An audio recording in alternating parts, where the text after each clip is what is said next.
Dan jangan juga bilang kalau aku itu ria ya bunda. Kita kan ada kehobian masing-masing. Ada yang suka sepatu. Video viral seorang suka wanita tas. pamer emas dan perhiasan di akun TikTok Raesa Mas, Rabu, tanggal 2 Juni tahun 2021. Pemilik akun Raesa Mas viral lantaran memamerkan koleksi emas miliknya.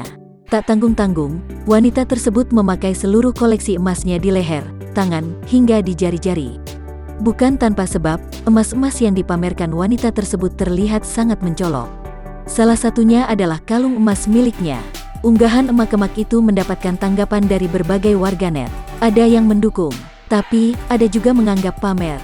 Bahkan, ada warganet memintanya hati-hati terhadap perampok. Setelah memamerkan perhiasannya, kini dia melakukan hal tak terduga. Wanita berhijab ini menjual satu keping emasnya seharga Rp39 juta.